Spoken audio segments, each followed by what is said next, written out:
முதல் வாசகம். வெட்டுவதற்கு கொண்டு செல்லப்படும் சாந்தமான செம்மறி போல் இருந்தேன்.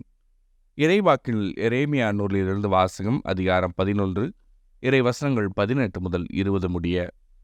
ஆண்டவர் எனக்கு வெளிப்படுத்தினார், நானும் புரிந்து கொண்டேன். பின்னர் நீர் அவர்களின் செயல்களை எனக்கு காட்டினீர். வெட்டுவதற்கு கொண்டு செல்லப்படும் சாந்தமான செம்மறி போல் இருந்தேன். அவர்கள் எனக்கு எதிராய், மரத்தை பழத்தோடு அழிப்போம், வாழ்வோரின் நாட்டிலிருந்து அவனை அகற்றிவிடுவோம், அவன் பெயர் மறக்கப்படட்டும் என்று சொல்லி சதித்திட்டம் தீட்டியதை நான் அறியாதிருந்தேன். படைகளின் ஆண்டவரே, நீர் நேர்மையோடு தீர்ப்பிடுபவர், உள்ளுணர்வுகளையும் இதய சிந்தனைகளையும் சோதித்தறிபவர். நீர் அவர்களை பழிவாங்குவதை நான் காண வேண்டும், ஏனெனில் என் வழக்கை உம்மிடம் எடுத்துரைத்துள்ளேன். இது ஆண்டவரின் அருள்வாக்கு. இறைவா, உமக்கு நன்றி. பதிலுரை பாடல். ஆண்டவரே, உம்மிடம் நான் அடைக்கலம் புகுந்தேன். என் கடவுளாகிய ஆண்டவரே, உம்மிடம் அடைக்கலம் புகுந்தேன். என்னை துரத்துவோர் அனைவரிடமிருந்தும் என்னை காப்பாற்றி தப்புவியும். இல்லையெனில் என் எதிரிகள் சிங்கம் போல என்னை பீறி கிழித்து போடுவார்கள். விடுவிப்போர் எவரும் இரார். ஆண்டவரே, உம்மிடம் நான் அடைக்கலம் புகுந்தேன். ஆண்டவரே, என் நேர்மைக்கும் வாய்மைக்கும் ஏற்ப எனக்கு தீர்ப்பளியும்.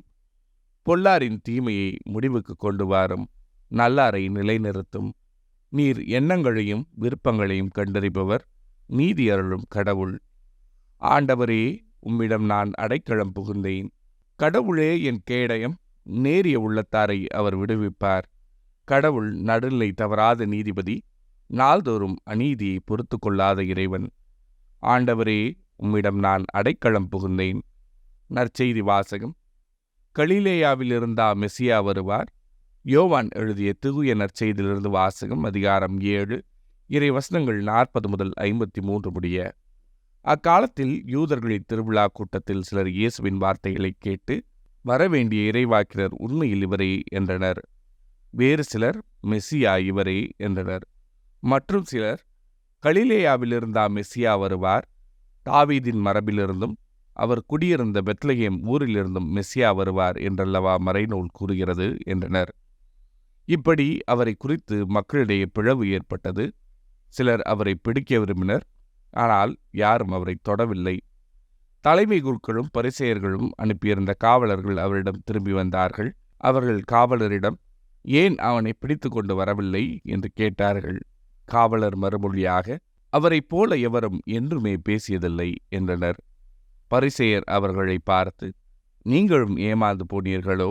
தலைவர்களிலாவது பரிசேயர்களிலாவது அவனை நம்புவோர் யாராவது உண்டா? இம்மக்கள் கூட்டத்துக்கு திருச்சட்டம் தெரியாது, இவர்கள் சபிக்கப்பட்டவர்கள் என்றனர். அங்கிருந்த பரிசேயருள் ஒருவர் நிக்கதேம், அவரே முன்பு ஒரு நாள் இயேசுவிடம் வந்தவர். அவர் அவர்களிடம், ஒருவரது வாக்குமூலத்தை கேளாது, அவர் என்ன செய்தார் என்று அறியாது ஒருவருக்கு தீர்ப்பளிப்பது நமது சட்டப்படி முறையாகுமா என்று கேட்டார். அவர்கள் மறுமொழியாக, நீரும் கலிலேயரா என்ன? மறைநூலை துருவி ஆய்ந்து பாரும். அப்போது கலிலேயாவிலிருந்து இறைவாக்கினர் யாரும் தோன்றுவதில்லை என்பதை அறிந்து கொள்வீர் என்றார்கள். அவர்கள் ஒவ்வொருவரும் அவரவர் வீட்டுக்கு சென்றார்கள். இது ஆண்டவரின் அருள்வாக்கு. கிறிஸ்துவே, உமக்கு புகழ்.